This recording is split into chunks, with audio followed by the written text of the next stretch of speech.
എന്ന് ഞാൻ ആഗ്രഹിക്കുന്നുണ്ട്. നശിക്കാൻ വേണ്ടിയിട്ടല്ല ഞാൻ സംസാരിക്കുന്നത്, വിമർശിക്കുന്നത് ഇല്ലാതാകാൻ വേണ്ടിയിട്ടല്ല. ആർക്കെങ്കിലും ഒന്ന് മനസ്സിലാകട്ടെ. അതല്ല ഇപ്പോ നമ്മുടെ നമ്മുടെ ഫാദറിനെ ഉപദ്രവിച്ച വിഷയമുണ്ടല്ലോ, അതില് ഇവരുടെ പേര് വെക്കുന്നില്ല. 27 പേർക്കും പേരില്ല പൂഞ്ഞാർ സംഭവത്തില്. എന്താണ് അത്? BJPക്ക് വളമാകുമെന്ന്. എന്നെ സംബന്ധിച്ചിടത്തോളം ഞാൻ പറയുന്ന ഒരു വിഷയം BJPക്ക് സപ്പോർട്ടാകുമെന്നോ അവർക്ക് അടിക്കാനുള്ള വടിയാകുമെന്നോ വിചാരിച്ച് എനിക്കത് പറയാതിരിക്കാൻ പറ്റുമോ? എനിക്കത് പറഞ്ഞേ പറ്റൂ. അപ്പോൾ ഇത് നന്നായി കാണാൻ ഒന്ന് തിരുന്തി എടുക്കണം. അവര് തന്നെ മനസ്സിലാക്കണം എന്തുകൊണ്ടാണ് നമ്മൾ ഇങ്ങനെ വിമർശിക്കപ്പെടുന്നത്.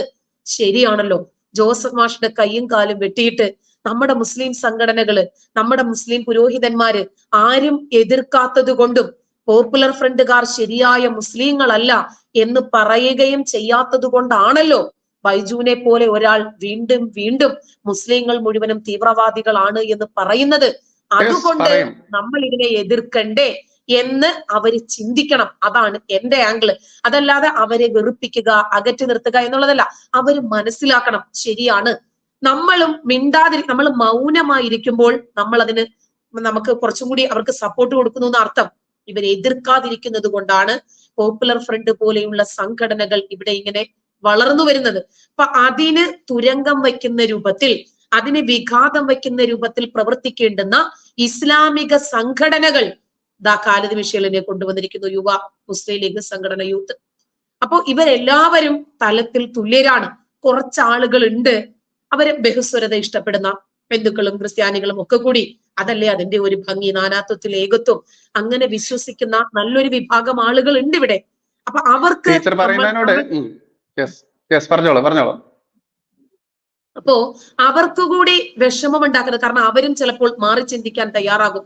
നമ്മൾ ഇങ്ങനെ ഒരു വിഷയവുമായി വന്നിരിക്കുന്നത് തന്നെ ആർക്കെങ്കിലും ചിന്തകൾക്ക് ഒരു സ്പാർക്ക് ഉണ്ടാക്കാൻ കഴിഞ്ഞാൽ, വിരോധമല്ല, ഒരു സ്പാർക്ക് ഉണ്ടാക്കാൻ കഴിഞ്ഞാൽ അതൊരു നല്ലതാണല്ലോ. ഒരുപക്ഷെ നമുക്ക് നേരിട്ട് അവരുമായിട്ട് കൺവിൻസ് ചെയ്യാൻ പറ്റില്ല. അപ്പം എല്ലാ മുസ്ലിങ്ങളെയും അടച്ചാക്ഷേപിച്ച് പോയല്ലോ. അല്ല, എല്ലാ മുസ്ലിങ്ങളും ഈ തീവ്രവാദം ഇഷ്ടപ്പെടുന്നവരല്ല. അടുത്ത് താമസിക്കുന്നവന്റെ തുണി പൊക്കി നോക്കി അവന്റെ കഴുത്ത് വെട്ടണം എന്ന് ആഗ്രഹിക്കുന്നവരല്ല. അവനും ഈ ഭൂമിയുടെ അവകാശിയാണ്, അവനും ഈ ഭൂമിയിൽ ജീവിക്കണം. പക്ഷേ പോപ്പുലർ ഫ്രണ്ട് പോലെയുള്ള സംഘടനകളെ നമുക്ക് അംഗീകരിക്കാൻ കഴിയില്ല എന്ന് അവര് പ്രത്യക്ഷത്തിൽ പറയാത്തത് കൊണ്ടാണ് നമുക്കിത് പറയേണ്ടി വരുന്നത്. ഇപ്പോൾ ഞാൻ ജീവിക്കുന്നത് മലപ്പുറം ജില്ലയിലാണ്. നിങ്ങൾക്കറിയാലോ, മലപ്പുറം ജില്ല എന്ന് പറഞ്ഞാൽ ഏറ്റവും കൂടുതൽ മൃഗീയ ഭൂരിപക്ഷമുള്ള ആളുകൾ തന്നെയാണ്. ഞാൻ പഠിച്ചത് മുസ്ലിം സ്കൂളുകളിലാണ് ഞാൻ പഠിച്ചത്. എന്റെ ഭാഷ പോലും മുസ്ലിം ഭാഷയായിരുന്നു ഒരു കാലത്ത്. എന്റെ അമ്മയുടെ അമ്മയായിരുന്നു ഒരുപാട് ശിക്ഷിച്ചുകൊണ്ടാണ് ഭാഷ പോലും മാറ്റിയത്. അത്തരത്തിൽ മുസ്ലിം സാഹോദര്യത്തോടു കൂടി ജനിച്ചു വളർന്ന എന്റെ ഇത്ര 44 വയസ്സ് കഴിഞ്ഞ എന്റെ ഈ കാലത്തിനിടയ്ക്ക് ടീച്ചർ പറഞ്ഞ, ഇപ്പൊ ടീച്ചറുടെ ഹസ്ബൻഡ് ഇക്കയെ കുറിച്ച് പറഞ്ഞു. ഇക്കെ എനിക്ക് നേരിട്ട് അറിയാവുന്നത് കൊണ്ട് തന്നെ എനിക്ക് ആ ഒരു വാദത്തോട് ഞാൻ അംഗീകരിക്കുകയാണ്. പക്ഷെ എനിക്ക് ഏറ്റവും കൂടുതൽ മുസ്ലിങ്ങളുടെ ഇടയിൽ ജീവിച്ച ഒരു വ്യക്തി എന്നുള്ള നിലയ്ക്ക് തന്നെ ഞാൻ വീണ്ടും പറയുന്നു, ടീച്ചറുടെ ആശയങ്ങൾ ഞാൻ ഉൾക്കൊണ്ടുകൊണ്ട് വിരലിൽ എണ്ണാവുന്ന 1-2 മരുന്നിന് ആളുകൾ ഉണ്ട് എന്നല്ലാതെ ബാക്കി വരുന്ന മൃഗീയ ഭൂരിപക്ഷം അവർ കൈവെട്ടാനോ കാല് വെട്ടാനോ അതല്ലെങ്കിൽ കഴുത്ത് വെട്ടാനോ ഇറങ്ങിയിട്ടില്ല എന്നുള്ളത് യാഥാർത്ഥ്യമാണ്. പക്ഷെ ഇവർ ബേസിക്കലി ഈ മദ്രസ കിതാബ് പഠിച്ച മദ്രസ കിതാബിൽ എന്താണ് എന്നുള്ളത് ഞങ്ങളെക്കാൾ കൂടുതൽ ടീച്ചർ തന്നെ ഞങ്ങൾക്ക് പറഞ്ഞുകൊണ്ട് തന്നുകൊണ്ടിരിക്കുന്നുണ്ട്. അതുകൊണ്ട് തന്നെ എല്ലാ മുസ്ലിങ്ങളും തീവ്രവാദികളാണ് എന്ന് പറയുന്നതോടൊപ്പം തന്നെ ഈ തീവ്രവാദം എല്ലാ മുസ്ലിങ്ങളും തീവ്രവാദികളല്ല എന്നുണ്ടെങ്കിൽ അത് തെളിയിച്ച് തരേണ്ട കൃത്യമുള്ള അവരുടെ ഉത്തരവാദിത്തം അവരുടെ തന്നെയാണ്, അല്ലാതെ എന്റെ ഉത്തരവാദിത്തമല്ല. കാരണം ഇന്നും നമ്മൾ അവർ നന്നാവാൻ വേണ്ടി തന്നെയാണ് നമ്മൾ പറയുന്നത്. എനിക്ക് എന്റെ ഏറ്റവും അടുത്ത 3 സുഹൃത്തുക്കളിൽ 2 പേർ മുസ്ലിങ്ങളും ഒരാൾ ക്രൈസ്തവനും, ക്രൈസ്തവരിലെ പെന്തക്കോസ് വിഭാഗത്തിനുമാണ്. ഞങ്ങൾ അവർ 3 പേര്, 2 പേർ വിദേശത്താണ്, ഒരാൾ ഇവിടെ മറ്റൊരു സ്ഥലത്ത് ബിസിനസ് ചെയ്യുന്നു. ഞങ്ങൾ വർഷത്തിൽ ഒരു ദിവസം ഞങ്ങൾ 4 പേർ എങ്ങോട്ടെങ്കിലും, അത് ഇന്ന സ്ഥലം എന്നൊന്നുമില്ല, ഏതെങ്കിലും ഒരു സ്ഥലത്തോട്ട് ടൂറൊക്കെ പോകുന്ന ആളുകളാണ് ഞങ്ങൾ. ഈ ടൂറൊക്കെ പോകുന്ന സമയത്ത് മാക്സിമം നമ്മുടെ ലോക്കൽ ലാംഗ്വേജിൽ പറയുകയാണെങ്കിൽ അടിച്ചു പൊളിക്കുക എന്ന് തന്നെയാണ്. ഈ പറയുന്ന അതിൽ കൂട്ടത്തിൽപ്പെട്ട ഈ 2 മുസ്ലിങ്ങളുണ്ടല്ലോ, ഈ 2 മുസ്ലിങ്ങൾക്ക് ഞാൻ എന്താണ് ഇങ്ങനെ പറയുന്നത്, ഞാൻ എന്തുകൊണ്ടാണ് ഇപ്പൊ ടീച്ചർ പറഞ്ഞു ബൈജുവിന്റെ ഉള്ളിൽ ഉറങ്ങിക്കിടക്കുന്ന ഇസ്ലാമിക വിരുദ്ധത എന്നുള്ളത്. ടീച്ചർ ഇസ്ലാമിക വിരുദ്ധത എന്തെന്ന് അറിയണം എന്നുണ്ടെങ്കിൽ, എന്റെ ഈ ഉള്ളിൽ ഉറങ്ങിക്കിടക്കുന്ന ഇസ്ലാമിക വിരുദ്ധത എന്ന് പറയണമെന്നുണ്ടെങ്കിൽ, ആ എന്റെ ഉള്ളിൽ ഞാൻ ഇന്നും അനുഭവിച്ചു കൊണ്ടിരിക്കുന്ന തീക്ഷണമായിട്ടുള്ള ഈ വിഭാഗങ്ങളിൽ നിന്നുള്ള ശത്രുതാപരമായിട്ടുള്ള അതല്ലെങ്കിൽ ആ രീതിയിലുള്ള പ്രവർത്തികളൊക്കെ അനുഭവിച്ച് ഈ മലപ്പുറം ജില്ലയിൽ നടക്കുന്ന ആളാണ് ഞാൻ. കൃത്യമായിട്ടും എനിക്ക് ഈ RSS ആയാലും BJP ആയാലും ഹിന്ദുത്വ സംഘടനകളായാലും കൃത്യമായിട്ട് നമുക്ക് സപ്പോർട്ട് തരുന്നത് നമ്മുടെ ഭാഗത്ത് ന്യായമുള്ളത് കൊണ്ട് തന്നെയാണ്. അതുകൊണ്ട് തന്നെയാണ് ഇന്നും എന്റെ കയ്യും കാലും പോവാതിരിക്കുന്നതും അതിങ്ങനെ കടപ്പെട്ടിരിക്കുന്നതും നരേന്ദ്രമോദി സർക്കാരിനോട് തന്നെയാണ്. അതുകൊണ്ട് ഇത് തെളിയിച്ച് തരാത്തിടത്തോളം കാലം ഇവർ തന്നെ ഓരോ മുസ്ലിങ്ങളും, അത് ഇന്ന വ്യക്തി എന്നുള്ളതില്ല, ഇപ്പൊ ആയാലും അതല്ലെങ്കിൽ ടീച്ചർ ആയാലും മറ്റേതൊരു മുസ്ലിം നാമധാരിയായാലും മതം വിട്ട ആളായാലും മതത്തിലുള്ള ആളാണെങ്കിലും അത് തെളിയിച്ച് തരേണ്ട ഉത്തരവാദിത്തം അവർക്കാണ്. അത് തെളിയിച്ച് തരാത്തിടത്തോളം കാലം എന്റെ ഈ പ്രസ്താവന പിൻവലിക്കാനോ എന്റെ ചിന്തകൾ പിൻവലിക്കാനോ ഞാൻ തയ്യാറല്ല. കാരണം ഇതെന്റെ അനുഭവത്തിലൂന്നിക്കൊണ്ടാണ് ഞാൻ പറയുന്നത്. അതിന് ഇതുപോലെയുള്ള സംഘടനകൾ, മുസ്ലിം സംഘടനകൾ മുന്നിട്ട് വരുന്നില്ല. അവർ ഓരോ ദിവസവും നമ്മൾ കണ്ടുകൊണ്ടിരിക്കുന്നത് എന്താണ്? നമ്മുടെ രാജ്യത്തിനെതിരെ നിലപാടെടുക്കുകയാണ്. നമുക്കറിയാം ഇവിടെ സംഘി എന്ന് മുദ്രകുത്തപ്പെട്ട ആളാരാണ്? BJP എന്ന് മുദ്രകുത്തപ്പെട്ട ആളാരാണ്? ഇവിടെ നമുക്കറിയാം വലിയ രാമസിംഹൻജി ആയാലും അതുപോലെ അബ്ദുള്ള കുട്ടി ആയാലും ഇവരൊക്കെ BJP സ്വീകരിച്ച ആ BJP-യിലേക്ക് വന്ന സമയത്ത് അവരെയൊക്കെ മുദ്രകുത്തപ്പെട്ട വാക്കാണ് സംഘി എന്നുള്ളത്. സംഘി എന്നുള്ളത് അവർ എന്താണ് ഉദ്ദേശിക്കുന്നത്? രാജ്യസ്നേഹികൾ, രാജ്യമാണ് ഫസ്റ്റ് പിന്നീടാണ് രാഷ്ട്രീയം, രാഷ്ട്രമാണ് ഫസ്റ്റ് രാഷ്ട്രീയം പിന്നീട് എന്ന ചിന്താഗതിയുള്ള ആളുകളാണ് സംഘികൾ. ആ സംഘികളെ അംഗീകരിക്കുന്നത് ഞങ്ങൾ സംഘി അതല്ലെങ്കിൽ ചാണകം എന്ന് വിളിക്കുമ്പോൾ നമ്മൾക്കൊക്കെ യഥാർത്ഥത്തിൽ ആ വിളി കേൾക്കാൻ വേണ്ടി ആഗ്രഹിച്ച് കൊതിച്ചു നടക്കുന്നവർ തന്നെയാണ്. അപ്പോൾ നമ്മൾ അവരെ തിരിച്ചു വിളിക്കുന്നത് ഒരേ ഒരു കാര്യം മാത്രമേ ഉള്ളൂ. എന്താണ്? പെറ്റ നാടിനെ ഉണ്ട ചോറിനെ ഒറ്റുകൊടുക്കുന്ന ഈ മദ്രസ വിദ്യാഭ്യാസം കഴിഞ്ഞുകൊണ്ട് ഇറങ്ങുന്ന കുരുന്നു മക്കളെ പോലും നമ്മൾ കാണുന്നുണ്ട്. ഈ മദ്രസയിൽ എന്താണ് പഠിപ്പിക്കുന്നതെന്ന് ഏതെങ്കിലും ഒരു മുസ്ലിങ്ങളോട് പരിശോധിക്കാറുണ്ടോ? ഇപ്പോൾ എന്റെ അയൽപ്പക്കത്തുള്ള ഒരുപാട് മുസ്ലിങ്ങൾ അതല്ലെങ്കിൽ എന്റെ സുഹൃത്തുക്കളായിട്ടുള്ള മുസ്ലിങ്ങൾ ഇവരൊക്കെ മദ്രസയിലേക്ക് കുഞ്ഞുങ്ങളെ പറഞ്ഞു വിടുന്നു. എന്താണ് ഈ മദ്രസ കിതാബിൽ പഠിപ്പിക്കുന്നതെന്ന് ആ പാഠഭാഗത്തിൽ ഉള്ളത് കൃത്യമായിട്ട് അറിയുന്ന ആളുകൾ തന്നെയാണ് ഇവർ. എന്തുകൊണ്ട് അവർ മദ്രസ വിദ്യാഭ്യാസത്തിൽ ഇങ്ങനെ ഈ കുട്ടിയുടെ തലച്ചോറിലേക്ക് ഈ വർഗീയത കുത്തിവെക്കാൻ എന്റെ കുരുന്നിനെ ഞാൻ വിട്ടുതരുന്നില്ല എന്ന് പറയുന്നില്ല? ഇന്ന് 2 മണി 3 മണി നേരത്തൊക്കെ ടീച്ചർ ഈ മലപ്പുറം ജില്ലയിലൂടെ ഇറങ്ങി നോക്കും. കറുത്ത പർദ്ദയും അതല്ലെങ്കിൽ ചെറിയ ചെറിയ കുരുന്നു മക്കളൊക്കെ ഈ ടാറിട്ട റോഡിലൂടെ നടക്കുമ്പോൾ വാഹനം ഓടിക്കുന്ന ഡ്രൈവർക്ക് പോലും കണ്ടുപിടിക്കാനാവില്ല ഈ കറുത്ത രൂപങ്ങളെ. അത്തരത്തിൽ പോലും ഇവർ ഈ പുലർച്ചെ സമയം മുതൽ കുഞ്ഞുങ്ങൾക്ക് ഏറ്റവും ബെറ്റർ സമയം, നമുക്കറിയാം ഏറ്റവും പുലർച്ചെ സമയത്ത് കുട്ടിയുടെ തലച്ചോറിലേക്ക് കുത്തിക്കയറ്റുന്ന സാധനം അതെന്തായാലും, എന്തുകൊണ്ടാണ് നമ്മുടെ പൊതുവിദ്യാഭ്യാസം 8 മണിക്ക് ആക്കണം എന്നൊരു നിർദ്ദേശം വന്ന സമയത്ത് ഇവിടെ അത് വിമർശിച്ചുകൊണ്ട് അതിനെതിരെ നിന്നുകൊണ്ട് ഇവർ യുദ്ധം ചെയ്യുന്ന രീതിയിലായിരുന്നല്ലോ.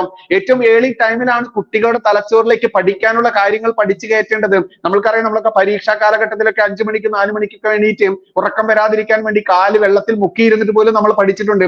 എന്തുകൊണ്ടായിരുന്നു? ഈ പുലർച്ചെ സമയം ഏറ്റവും നല്ല ബെറ്റർ സമയമായതുകൊണ്ടാണ്, നമ്മുടെ പഠനത്തിന് ബുദ്ധിക്ക് ചേർന്ന സമയമായതുകൊണ്ടാണ്. പക്ഷെ ആ സമയം ഇവർ എന്തുകൊണ്ട് ഉപയോഗിക്കുന്നു? ഈ ഉപയോഗിച്ചത് കൊണ്ട് എന്താണ് ഇവർക്ക് കിട്ടുന്ന ഗുണം? അതിനെതിരെ എന്തുകൊണ്ട് ഇവർ ശബ്ദിക്കുന്നില്ല?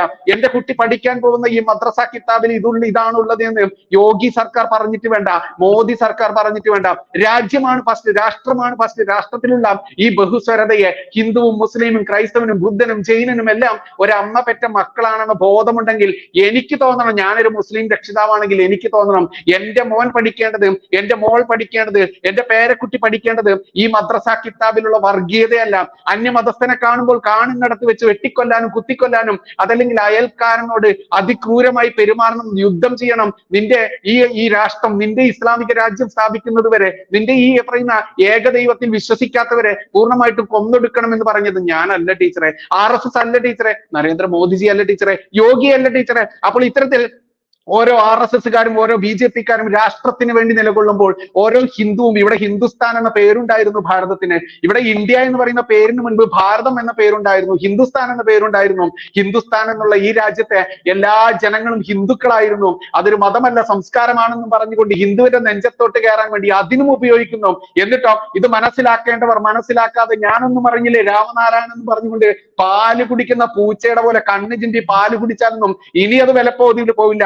ഇവിടെ യോഗിയോ മോദിയോ അല്ല മുന്നിട്ട് ഇറങ്ങേണ്ടത്. ഇവിടെ മദ്രസ വിദ്യാഭ്യാസത്തിൽ പഠിപ്പിക്കുന്ന ഈ മതവർഗീയതയുണ്ടല്ലോ അതിനെതിരെ ശബ്ദിക്കേണ്ടത് ഇവിടെ പഠിക്കാൻ വിടുന്ന ആ കുട്ടിയുടെ രക്ഷിതാവാണ്. ആ രക്ഷിതാവ് മിണ്ടാത്തിടത്തോളം കാലം ഇവിടെ ഇനിയും ഉറക്കെ പറയും എല്ലാ മുസ്ലിങ്ങളും തീവ്രവാദികളാണോ, അതല്ലെങ്കിൽ ആ മനസ്സ് ഉദ്ദേശിച്ചുകൊണ്ടാണോ ഇവർ കുട്ടികളെ പറഞ്ഞു വിടുന്നതെന്നും ഏതെങ്കിലും ഒരു എന്റെ പോലെ തന്നെ സംശയിച്ചു കഴിഞ്ഞാൽ ബൈജു ഇപ്പൊ താമസിക്കുന്നത് മലപ്പുറത്തല്ലേ? യെസ്.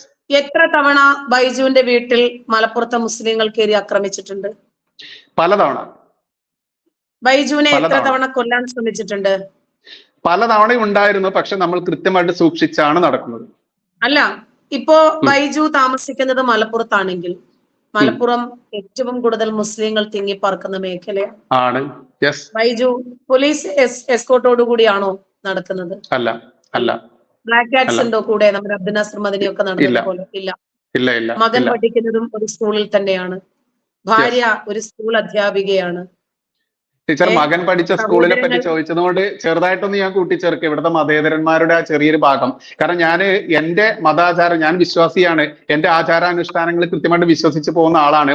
ഗണപതി ഭഗവാനെ പ്രഹസനം നടത്തിക്കൊണ്ട് അപമാനിച്ചുകൊണ്ട് ഒരു ഹോട്ടലിൽ ഒരു മുസ്ലിം നാമധാരി ഒരു ഗണപതി ഭഗവാന്റെ വിഗ്രഹം വെക്കുന്നു. നമ്മളൊക്കെ ക്ഷേത്രങ്ങളിലാണ് വിഗ്രഹം കാണാറ്. അത് എന്റെ വിശ്വാസി എന്നുള്ള നിലയ്ക്ക് ഒരു ഹിന്ദു മതസ്ഥൻ എന്റെ ഭഗവാനെ ഇങ്ങനെ അപഹസിക്കുന്നത് ഞാൻ ചോദ്യം ചെയ്യുന്നു. ആ ചോദ്യം ചെയ്തതിനെതിരെ 153A മറ്റൊരുപാട് വകുപ്പുകൾ